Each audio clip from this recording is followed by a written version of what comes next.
주 하나님 지으신 모든 세계 내 마음속에 그리워볼 때 하늘의 별 울려 퍼지는 내 성 주님의 권능 우주에 찼네. 오늘 우리가 한 번밖에 없는 나의 소중한 일생, 그 소중한 나의 생명을 가지고 삶을 살아갈 때 그 삶이 우리 주님과 상관없는 삶이 되어서는 안 되겠습니다. 우리 주님도 이 땅에 오셔서 한 번밖에 없는 그분의 생애를 살아갈 때 그 삶의 목적이 바로 바로 오늘 우리의 생명인 우리의 영혼들을 살리는 것이 그분의 존재의 목적이었습니다. 객관적으로 분석하고 따져볼 때 아무 쓸모없는 천한 죄인들, 그 죄인에 계수된 나를 살리려고 우리 주님께서 찾아오셨고 그분의 생명 전 존재를 다 투자하여 내 생명을 살려내고 그것이 그분이 이 땅에 오신 그분의 생애의 목적이며 의미였다는 것을 생각할 때 여러분과 제가 허튼 삶을 살아갈 수 없게 되는 것입니다. 아멘. 오늘 우리 주님이 이렇게 하여 그의 십자가의 피로 구속한 새 생명된 오늘 나의 생명이 주님의 십자가 보혈로 구속받은 그 구원받은 자답게 하나님의 자녀답게 오늘 우리가 주님과 함께 이 땅에서 이 생명을 살리는 일에 동참해야 한다는 것을 우리가 늘 인식해야 하겠습니다. 그것이 오늘 나를 구원하신 주님께서 이 땅에 보낸 주님의 지상 명령인 것입니다.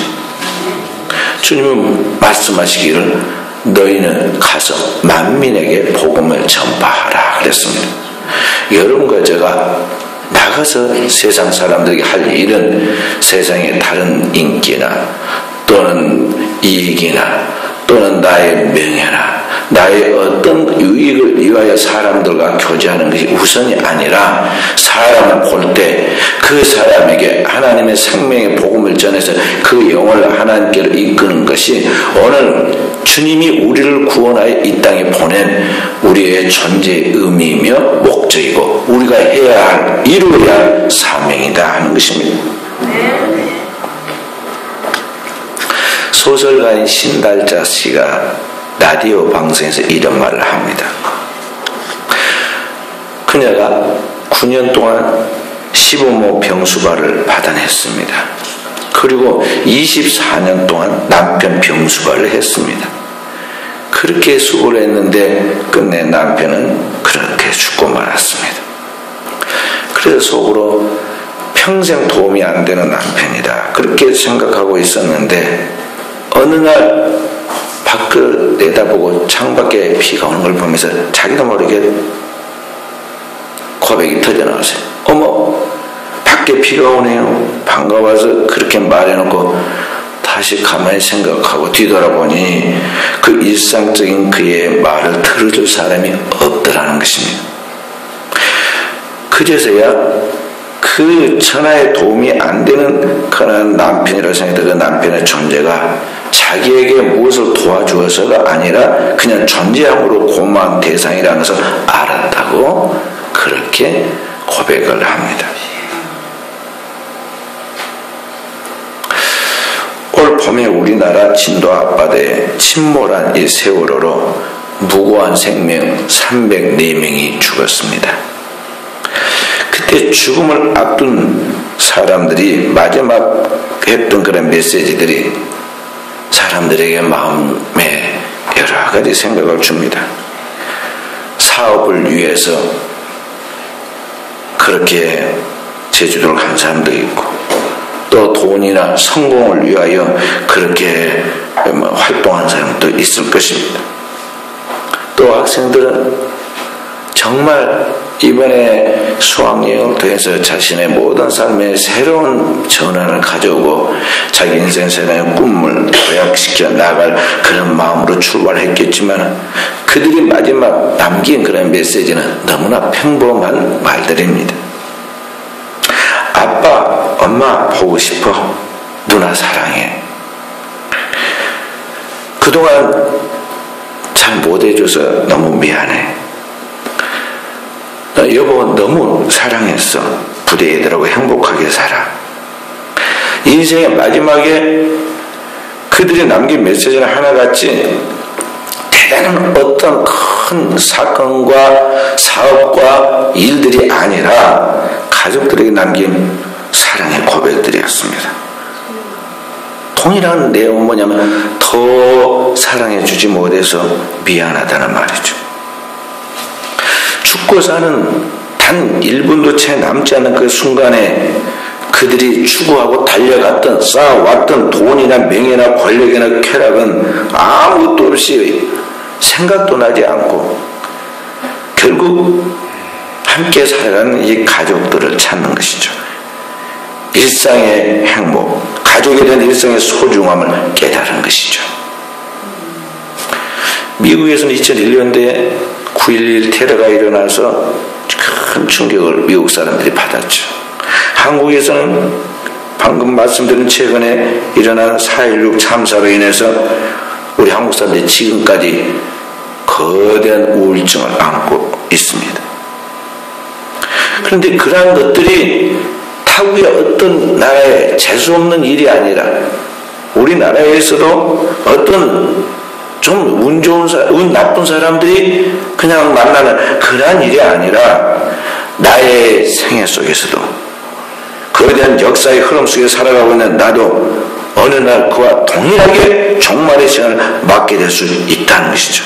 그때 그 종말의 시간에 과연 내가 무엇을 위하여 살아가는 것인가, 그리고 나의 사랑하는 사람들은 또 어떻게 될 것인가, 그 짧은 찰나의 시간에 우리가 생각하게 될 것인데 우리가 그날에 하나님 앞에서 우리에게 주어진 하나님의 소중한 생명들에 대하여 후회가 없도록 나의 생명이 되었던 누구의 생명이 되었던 후회가 없는 삶을 살아가도록 오늘을 하나님 앞에 응답하는 준비하는 삶을 살아가야겠습니다.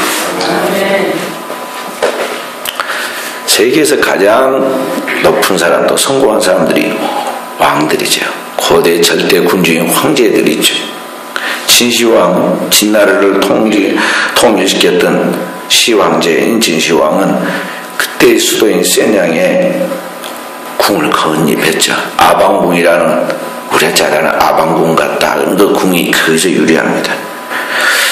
아방궁을 건축했습니다. 명나라와 청나라의 황제들이 번갈아가면서 기가했던 세계에서 가장 큰 성인 자금성도 오늘날 중국을 여행한 사람들의 큰 관광 명물이 되어가지고 있습니다. 오늘날 21세기의 가장 화려한 궁은 저 후진국인 터키에 있습니다. 터키 수도 앙카라의 터키 대통령궁 아크사카라의 하얀 궁전이라는 뜻을 가지고 있는 지금 거의 완공 단계에 있는 궁전입니다. 무려 6억 1,500만 달러, 우리 하나로 6,635억 달러 정도 한다고 하는데 지금 건설 중입니다. 대지만 20만 평방미터이고 방만 1,000여 개가 넘는다는데 얼마나 규모가 크냐면 미국 백악관의 30배가 된다고 합니다. 그리고 그 화려함은 프랑스의 베르사유 궁전보다 더 화려하다고 그래요. 우리 한국의 청와대는 거기에 보면 소박하다 못해 좀 초라할 정도로 그런 편이라고 합니다. 세상에서 이러한 화려한 성공을 꿈꾸며 달려가는 수많은 사람들이 있습니다. 그 성공을 위해서 돈을 벌려고 몸부림을 치고 그 일을 성공하려고 달려갑니다. 그렇게 하다가 가족과 가정을 소홀히 여기죠. 왜냐면 너무 바쁘니까 몸은 안 하고 시간도 정해져 있고 그 안에 무언가를 얻기 위해서는 다른 모든 걸 희생해야 하는데 가정 돌아볼 시간, 가족, 자녀들 돌아볼 시간이 없습니다.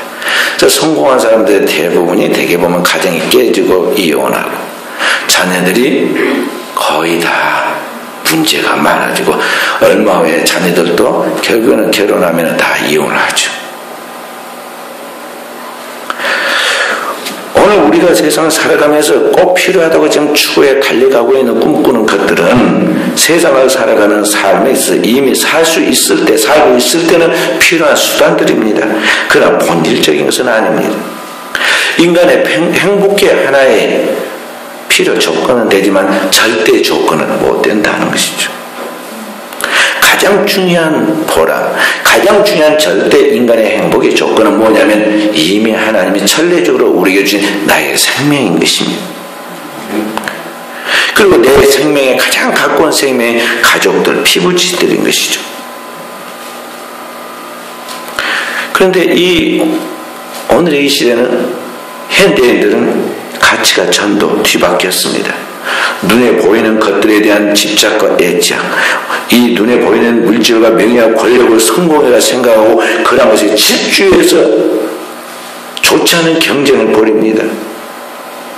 마치 밤에 팔마체육관에 가면은 밤에 거기에 운동 나온 사람들 비추느라 아주 강한 불들이 거기에 비치는데 그 불을 가만히 바라보면은요, 수백 마리, 수천 마리, 수만 마리의 그 불나방들이 막 앞다 불구성에 막 튀어 올라가다가 툭툭툭툭 떨어집니다. 꼭 그 불나방처럼 정신없이 달려가다가 어느 날 보니 붙잡았는가 하고 보니 어느 날 더 중요하고 본질적인 생명, 가정이 무너지고 가족이 깨어지고 그렇게 해서 비참하게 되어 있는 자신의 처지를 바라보며 애통하는 것을 바라본다는 것이죠. 자, 우리가 아무리 돈이 많아도 오늘날 세월호 참사에 죽어버린 그 아이를 돈을 주고 살 수가 있습니까? 현대 과학과 의학의 힘을 빌려가지고 그의 숨을 다시 돌려가지고 살려낼 수가 있습니까? 아니면 똑같은 그라 생명을 복제해낼 수가 있습니까? 단 한 가지도 우리가 생명에 대해서는 손을 대지 못하는데, 근데 우리는 이미 하나님께 주어진 것들은 너무나 당연한 것까지 함부로 생각하고 소홀히 하고, 그것은 당연한 것까지 그냥 내 팽개쳐 동댕이에서 쳐서 저기 뒷방에다 두고 불나방처럼 안개처럼 사라지고 기억에서 희미해져버릴 그것들을 향하여 아무도 알아주도 기억해주도 관심도 없는 그런 것들을 위하여 헛된 명예를 쫓아서 영광을 쫓아서 부귀를 쫓아서 달려간다는 것이죠. 그러다 더 중요한 것들을 다 놓치고 잃어버려요.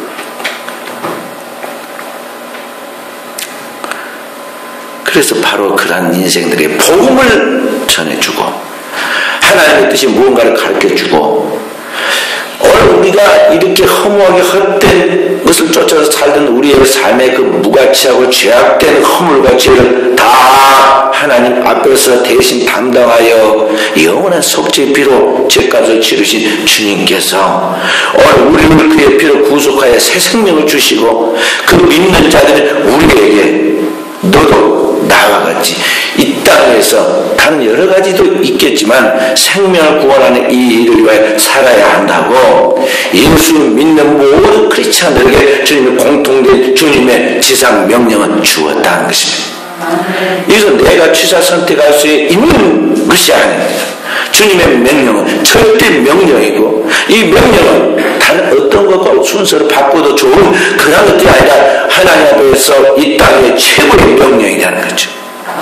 그래서 모든 그리스도인이 하나님의 은혜를 받고 거듭나고 구원받은 이후에 그 영혼 깊은 곳에서부터 솟구쳐서 늘 간직하고 추구하고 실천해가는 것은 뭐냐면 생명을 살리는 그 일, 영혼을 구원하는 그 일이라는 것을 명심해야겠어요. 때를 얻든지 못 얻든지, 사도 바울의 고백처럼 살든지 죽든지 내 몸에서 그리스도를 정직케 되기를 원하고 그 복음을 복음을 전하다 하면 나의 생각을 조금 더 귀하게 여기지 않는 정신으로 깨어있어야 한다는 것이죠. 그런데 사랑하는 성도는 오늘의 현대 크리스찬들이 어떻게 살아갑니까? 소중한 시간, 건강, 물질 가지고 허튼 데 다 쏟아버립니다. 대단히 그렇게 쏟아요. 주님 앞에서 바쳐진 시간 너무 적습니다. 주일날 한 시간도 제대로 못 지키잖아요. 밤에 컨디션이 안 좋아서 이번 주도 또 못 가겠다. 지난주에 안에 또 안 옵니다. 컨디션이 안 좋아요. 자기가 자기 자신을 그렇게 포기해버려요. 육신을 우상단지처럼 섬기고 영으로 육을 다스려 나가야 하는데 자꾸 그렇게 육체의 타협하고 끌려갑니다. 아직도 시간이 15분이나 남았는데 지금 뭐 안 가도 되니까 뭐 차로 가면 5분도 안 걸리니까 그렇게 하다가 항상 늦은 사람은 또 20분 늦습니다.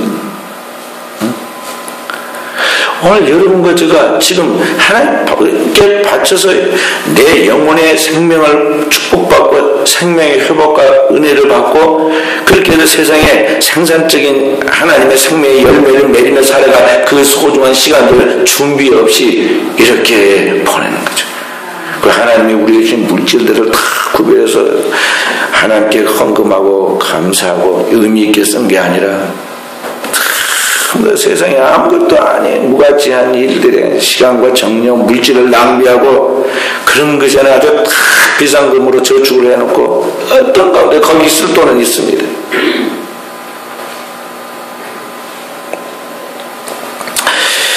오늘 그래서 사랑하는 성도 여러분, 여러분과 제가 우리 주님 앞에서 은혜 받은 자인가 먼저 자기를 볼 수 있는 눈이 있어야 돼. 내가 진짜 크리스찬인가? 주님을 믿고 따른 진정한 주님의 제자인가? 또 주님을 위하여 사는 진정한 주님의 종인가? 늘 자기 자신에 대한 인사이트가 통찰력이 있어서 자기 내성을 볼 수 있어야 한다는 것이죠. 거기서 삶이 무엇을 위해 내가 살아야 할 것인가, 나를 향한 주의 뜻이 무엇인가, 그리고 오늘 어떻게 사는 것이 가장 베스트의 최선의 삶인가에 대하여 자기의 삶을 만들어 간다는 거죠. 그래서 사랑하는 성도 여러분과 주님의 이 지상 명령을 따라 살아야 합니다. 사도 바울은 이 은혜를 깨닫고 난 다음부터 물불안하게 복음을 전했습니다. 하나님의 뜻을 따라서 아시아에서 유럽으로 복음을 전하러 갈 때 빌립보 감옥에 처박혔습니다. 복음을 전한다는 것 때문에 엄청난 누명을 쓰고 완전히 침착처럼 내 동대의 젖을 감옥에 던져졌지만 주를 위하여 받는 그 고난이 큰 하늘의 기쁨이고 상급인 줄 알고 찬송을 했습니다. 그래서 하나님이 그와 함께 하셔서 기적을 보여주셨는데 감옥에 지진이 일어나고 감옥의 문이 열리고 그들의 묶여있던 손에 묶여있던 것들이 기적적으로 다 풀려났습니다. 노란 간수가 뛰어들어와가지고 막 정신없이 되어가지고 죄수인 사도 바울 앞에 와서 선생님들아 내가 어떻게 해야 구원을 얻으리까 물을 때 한 번에 복음을 전해주잖아요. 주 예수를 믿어라. 그러면 누가 믿음이 구원을 받으리라. 진정한 복음의 핵심을 이야기하는 것이죠. 예수 믿으면 그 간수에서 나중에 진급해가지고 여기 교도소 소장 될 것이다. 돈도 엄청 많이 벌리고 무엇이 어쩔 것이다. 이렇게 말하지 않고 예수 믿으면 너와 내 집이 구원받는다 말씀하잖아요. 그랬더니 그 한마디의 말에 진정 복음을 깨닫고 복음의 능력으로 전한 그 메시지 한마디에 그가 다 불복하고 규율을 어겨가면서 그를 집으로 모시고 아픈 자리에 맞은 자리에 다 씻어주고 정중하게 그 앞에 무릎 꿇고 앉아서 복음을 듣습니다. 구원의 복음을 듣고 그 자리에서 세례받고 그 자리에서 성령 받고 그것이 유럽의 첫 번째 교회가 되고 그것이 오늘날 세계의 역사를 뒤바꿔 놓았다는 것이죠. 그래서 사랑하는 성도들 여러분과 저는 이 주님의 지상 명령을 따라 살아야 합니다. 때를 어떤지 못든지 우리의 삶의 프라이어리티는 우선순위는 먼저 하나님의 나라와 하나님의 의를 구하는 것이 되어야 한다는 것이죠. 그것을 위하여 기도하고 그것을 위하여 봉사하고 그것을 위하여 헌금하고 그것을 위하여 전도하면서 충성해야 한다는 것입니다. 근데 문제는 그렇게 안 된다는 것이죠. 그렇게 살려고 하는데 그게 안 돼. 말씀 첫째 잊어먹습니다. 예배 끝나고 돌아서서 가면은 금방 딴 생각을 합니다. 그리고 또 세상에 가만 놔두지 않습니다. 우리를 자꾸만 자극하고 유혹을 줍니다. 제가 지난 금요일날 우리 교인들과 말씀을 전하고 기도하는 제자훈련 시간에 우스개같이 이야기를 했지만 실제로 TV 다 없애라고 그랬습니다. 집집마다 이번 대신방 가보니까 거실에 넓고 존경받는 자리에 딱 TV님께서 딱 버티고 있습니다. 들어가기만 하면 그분을 켜놓고는 그 앞에서 다들 경청을 하고 듣습니다. 2시간도 좋아요. 설교는 40분 해도 너무 힘든데 2시간 해도 지치지도 않습니다. 오늘도 보고 내일도 봅니다. 그러니 언제 주님을 생각하고 언제 기도하며 언제 저기 가정에 또 뭐 여러 가지 자상히 돌보겠어요. 현대인들 삶이 다 거기에 시간을 빼앗깁니다. 나와서는 또 가만히 있느냐? 손에 든 TV보다 더 센 스마트폰이 또 작업을 합니다. 또 학생들은 또 큰 화면이 좀 큰 이제 컴퓨터 앞에 또 컴퓨터님을 모시고 또 이제 거기에서 또 작업을 합니다.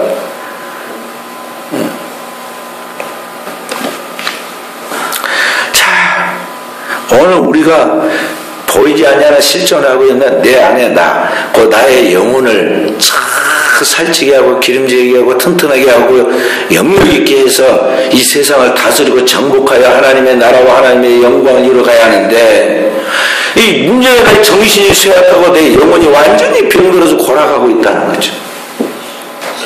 가을 대봉감 좀 놔두면 확 골아가지고 먹을 수 없게 된 것 같이 지금 영혼이 완전히 지금 그렇게 형편없이 죽어가고 있다는 것입니다. 그래도 뭐 영혼은 안 보이니까 밥만 먹으면 된다고. 그러다가 주일날 말씀 듣고 나면 또 기도회 한번 하고 나면 그렇구나 이게 안 되겠다 정신 차리고 똑바로 해야겠다 결심하지만 그 다음날 새벽기도도 안 나와요. 폰 나와. 왜 그럴까요? 영역이 없어. 영역이 없는데 영혼에 힘이 없다는 거죠. 그래서 여러분 제가 결심으로 의지로도 노력으로도 그러면 안 되기 때문에 오늘 여러분 저는 위로부터 하나님의 도움을 받아야 돼. 오늘 우리에게 복음을 주신 그 주님께서 오늘 우리에게 그리스도를 통해서 우리를 구원하신 그 주님께서 오늘 그분의 영 성령을 우리에게 주어서 성령이 우리의 연약함을 도와서 기도할 수 있도록 만들어야만 오늘 여러분과 제가 기도할 수 있다는 것이죠. 하나님의 뜻이 생각나게 되고 말씀 생각나게 되고 그 뜻대로 살 수 있는 힘이 생기는 거예요. 그래서 주님은 우리에게 너희가 위로부터 능력이 덧입혀올 때까지 예루살렘을 떠나지 말고 아버지의 약속하신 것을 기다리라는 것입니다. 아버지 약속하신 뭐냐? 고해사 성령입니다. 주님은 또다시 말씀하시고 오직 성령이 너희에게 임하시면 너희가 권능을 받고 예루살렘 온 유대와 사마리아 땅 끝까지 내 증인이 되리라 그랬습니다. 사도들은 이스라엘의 회복을 꿈꾸고 요원은 이스라엘 회복을 주님께 물었지만 주님은 이스라엘 정도만 아니다는 것입니다. 예루살렘을 넘어서 온 유대 그리고 더 넘어서 사마리아 더 넘어서 저 땅 끝까지 하나님의 나라가 오게 만드는데 네가 바로 그 주인공이 된다는 것입니다. 어떻게 이렇게 되냐? 딱 한 가지 주의 영 성령이 너에게 임하시면 그 그리스도에서 여러분과 기도할 궁극적인 기도의 목표는 뭐냐면 성령이 내 안에 거하셔서 성령으로 내가 지배받고 성령으로 충만하고 성령에 이끌리는 삶을 살아가도록 기도해야 하는 것입니다. 누가복음 11장 9절부터 13절에 기도에 대해서 주님이 가르치면서 그렇게 말씀하면 구하라 주실 것이요 찾으라 찾을 것이요 두드려 열릴 것이니 구하는 이마다 찾을 것이요 찾는 구하는 이마다 얻을 것이요 찾는 이가 찾을 것이요 두드리는 이가 열릴 것이니라. 너희가 악할지라도 자식의 좋은 모습 줄 알거든 하물며 너희 천부께서 너에게 성령을 주지 않겠느냐 그랬어요. 구하라 주신다고 그러니까 뭐 돈 준다는 줄 알고 말이죠. 막 뭐 해주십시오 근데 그거 아니고 가장 좋은 거 아버지께서 가장 선한 것을 주신다 그래요. 그게 뭐냐? 아버지께서 그분 자신 보혜사 성령을 우리에게 주신다는 것입니다. 왜냐? 주님 오시면 다 해결되거든요. 주의 영으로 충만하면 그 사람은 영혼이 잘 되니까 범사 잘 되고 강건하게 되거든요. 그러니까 여러분들은 그렇지 않고 오늘날 신앙에 있을 가장 중요한 이 본질을 잊어버리면 안 되는 거죠. 기도는 하나의 요식행위로 하는 형식적인 것이 아닙니다. 다급할 때만 외치는 하나의 주문과 주술이 아니라는 걸 알아야 돼. 기도는 그리스도의 신앙에서 가장 중요한 신앙생활의 핵심이에요. 말씀과 기도로 거룩해진다는 걸 알고 그리스도인의 경건한 삶을 놓치지 않으려고 몸부림을 치고 이 세대의 영향을 받지 않고 이 세대의 영향을 주는 세상의 소금처럼 빛처럼 살고 해야 한다는 것입니다. 할렐루야. 그러기 위해서는 사랑하는 성도 여러분 제가 어떻게 하겠습니까?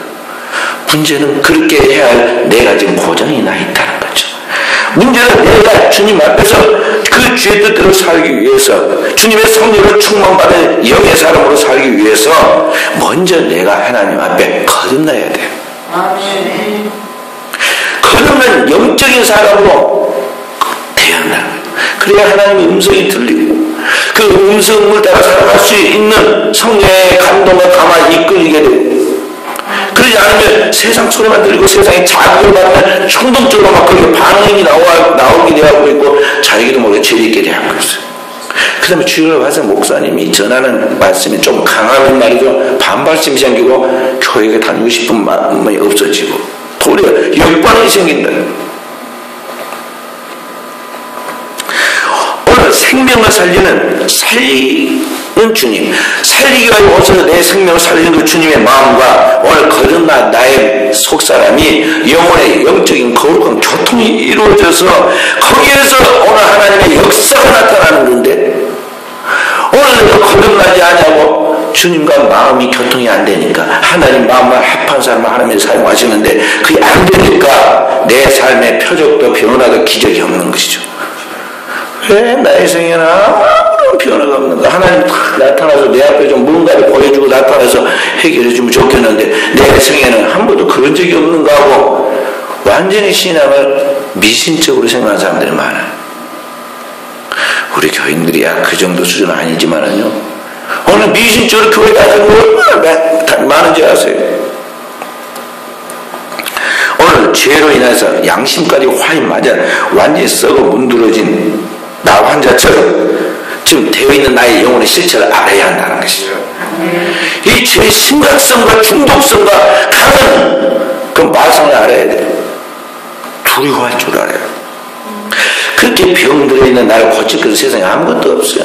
첨단의 과학과 의학이 발달했다 해도 이 죄의 심각한 문제를 치유할 수 있다니 아무것도 없다는 거죠. 그 죄를 치유할 수 있는 것은 유일하게 하늘로부터 오신 하나님의 아들 예수 그리스도의 피밖에 없는 것입니다.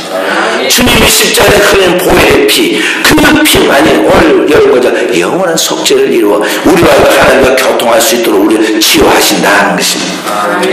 그래서 사랑하는 성도님 여러분과 이 주님의 보혈로 치유받고 새로운 사람이 되어야 그 다음에 내가 나를 구원할 수 있고 내 영혼과 함께 내 삶을 새롭게 할 수 있습니다.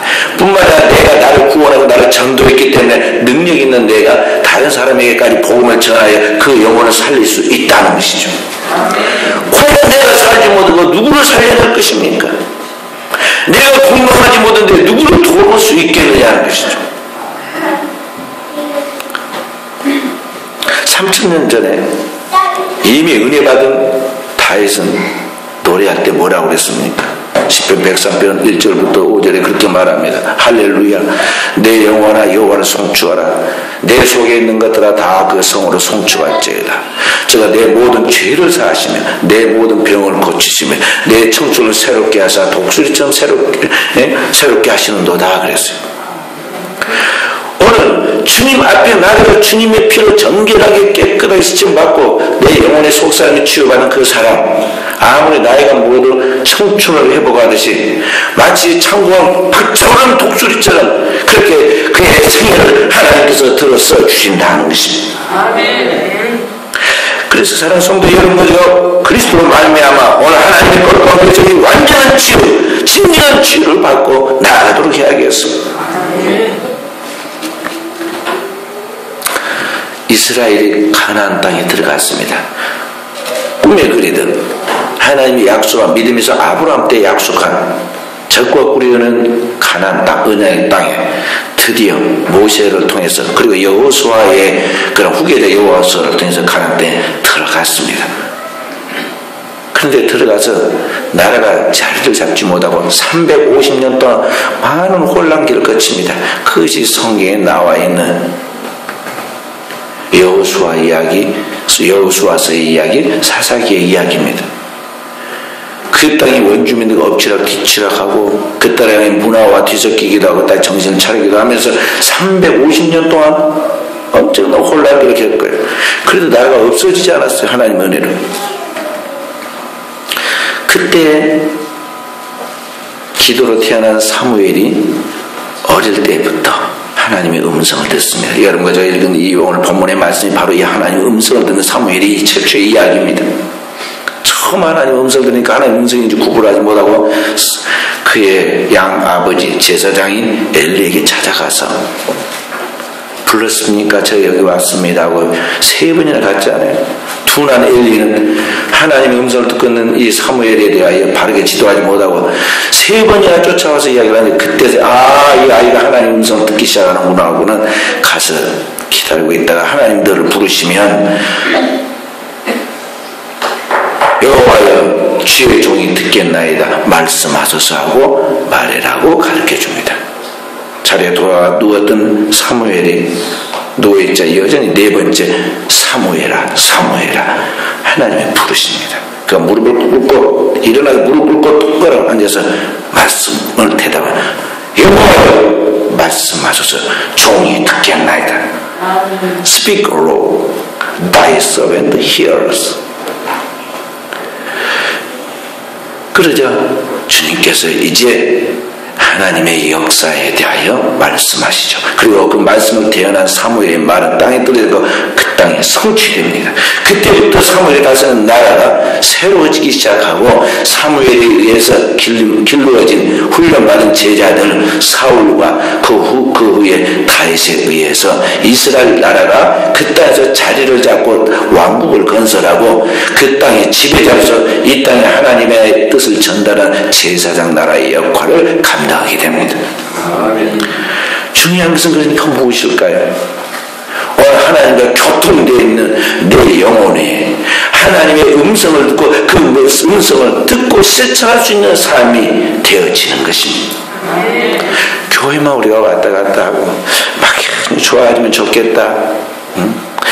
그냥 숫자 좀 많아지고 돈도 많아지고 뭣도 좋아지고 막 이렇게 해서 좋겠다고 우리의 그 상상을 채워주는 만족함이 있으면 그게 전부라고 생각하면 안 됩니다. 한 사람이 중요합니다.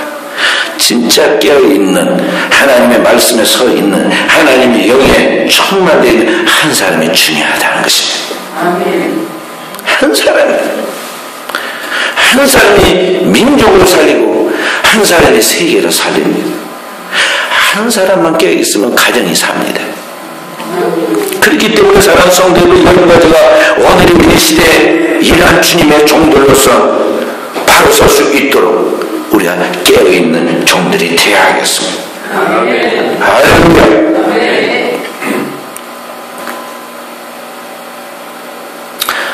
우리 한국 교회는 지금 엄청난 부흥과 성장을 통해서 세계 교회가 선망하죠.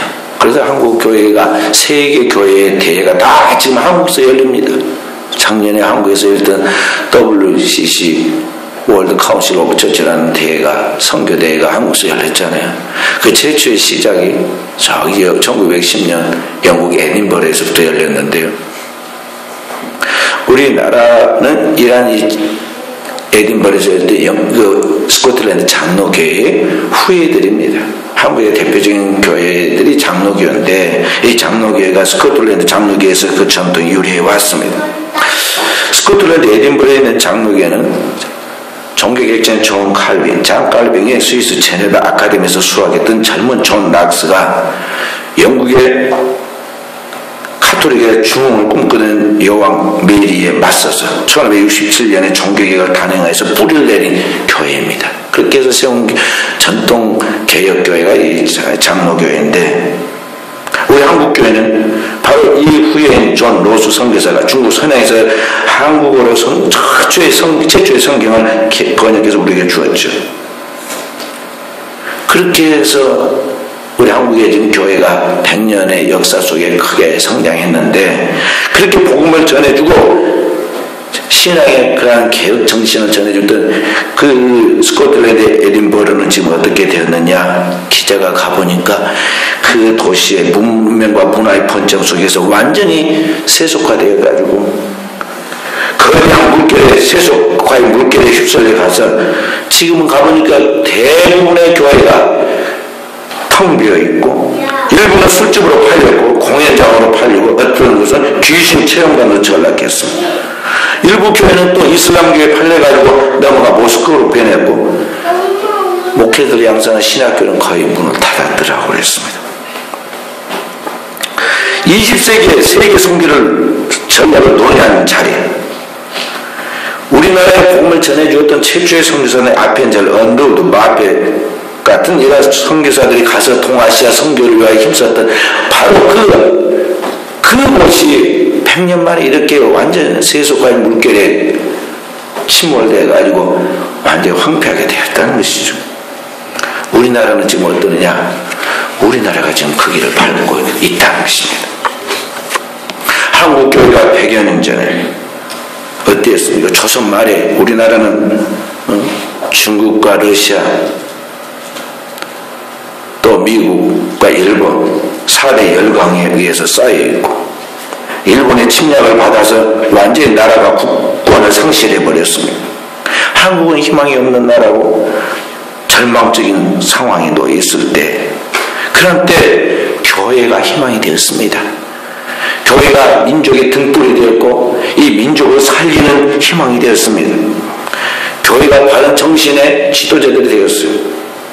그래서 우리 한국에 위대한 그런 변화들이 나타났잖아요. 당대 우리나라의 계급인 양반과 상놈 계급을 철폐시키고 첩제도를 철폐시키고 봉건적인 조선의 그 유교 문화까지 뛰어넘으면서 주님이 우리에게 보여주는 섬김의 그 본을 실천하는 것이 교회였고 교회가 그런 헌신적인 희생을 다 감당하니까 다 민중들이 교회에 나왔던 것입니다. 전라북도 김제에 가면 금산교회라는 기역자 교회가 있습니다. 제가 가봤습니다. 그 교회를 설립한 사람이 조덕삼이라는 당대 지주였는데 이분이 예수 믿고 장로가 되었습니다. 그분이 자기 집에서 마부로 일하는 한 모습을 보니까 아주 똑똑합니다. 총명해요. 그래서 이작이라는 이 모습을 자기 아들과 똑같이 공부를 시켰습니다.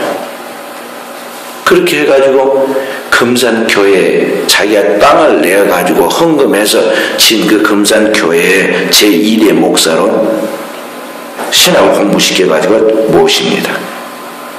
지주가 자기 집에 데리고 있던 모습을 공부 많이 시켜가지고 자기가 담임 목사 모시고 자기가 그 밑에서 봉직하는 장로를 섬긴 것이죠. 그때는 기역자교회를 하셨는데 기역자교회는 왜 생겼느냐면 남자와 여자가 서로 따라오고 앉고 강단만 쳐다보고 따라 앉도록 이렇게 하다 보니까 기역자교회 생긴 거예요. 우리나라에 지금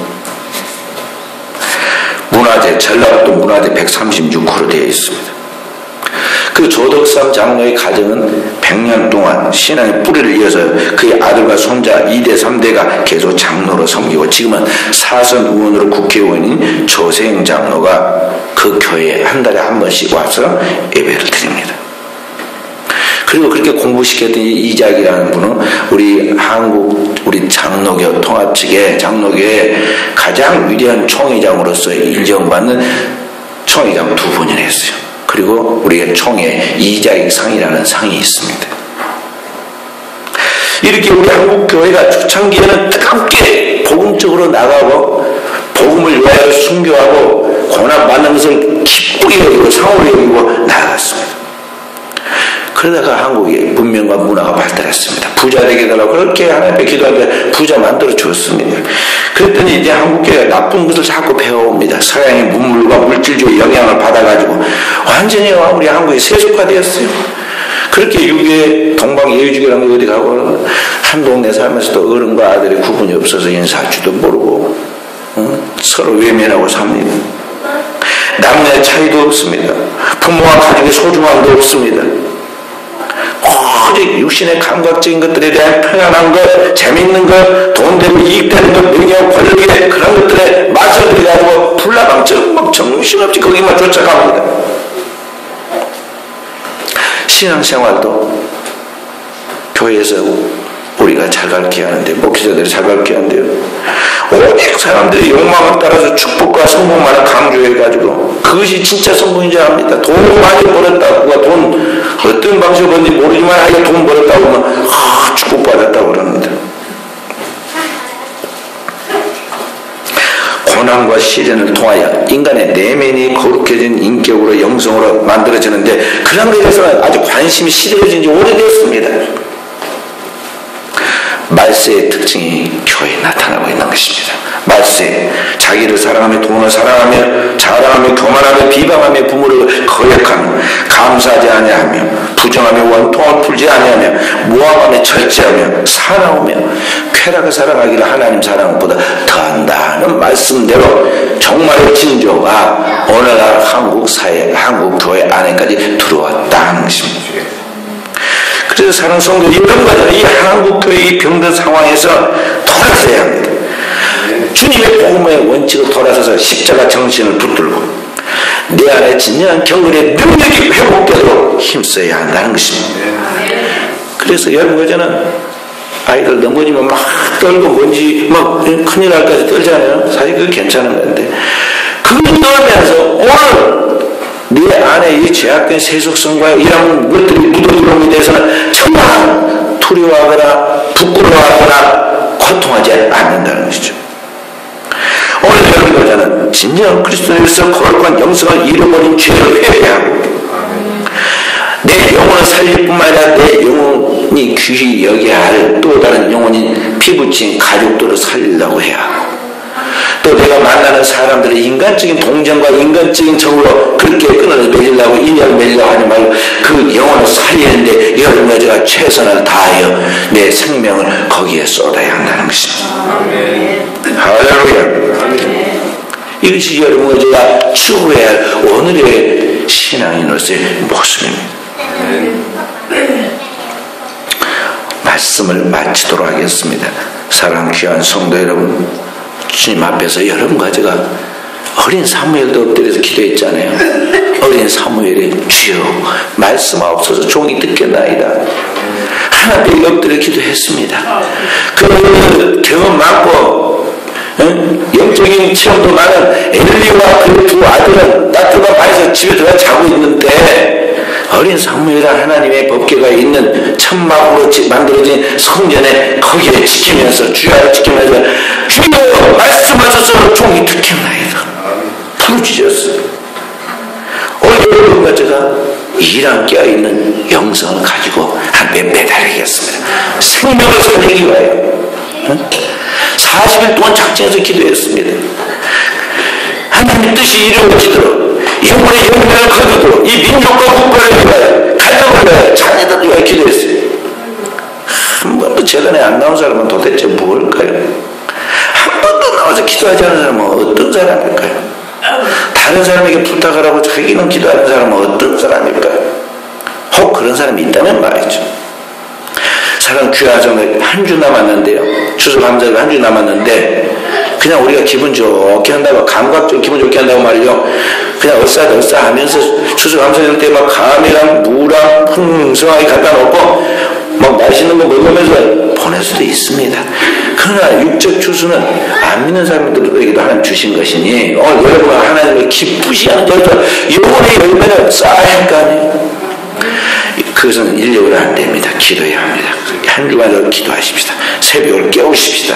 다 나와서 기도하시기 바랍니다. 또 이번 주간에 수학 능력 시험을 보는 우리 교회 자녀들도 있어요. 3명이나 있습니다. 자녀들도 있으니까 기도해 주시고, 이 민족이 위태위태합니다. 국가가 위태위태합니다. 국가를 위해서 기도해 주시고, 무엇보다 추수감사절에 구원해야 할 영혼들을 놓고 기도하십시오. 기도하고 최선을 다해서 이루어진 것은 하나님께 영광 돌리고, 이루어지지 않은 것은 아직 때가 안 되었던 거 알고 그거 받아들이면 됩니다. 오늘도 우리 사랑하는 성도들이 이러한 영성으로 주님께 부르시자 하나님의 응답을 체험하고 이 시대에 민족적으로 세계적으로 쓰임받는 귀한 역사가 이루어지기를 주의 이름으로 축원드립니다. 다 함께 두 손 들고 하나님 앞에 간절히 통성으로 기도하십시다. 주님, 오늘도 내 영을 살려주시고 깨워주시고 치유해주시고 새롭게 하옵소서. 영안을 열어주시고 하나님의 뜻을 발견하고 그들을 따라 살아갈 수 있도록 생명을 찾게 하시고 생명을 구원하게 하시고 생명을 그리스도 앞으로 인도하게 하옵소서. 우리 다 함께 기도하십시다. 주여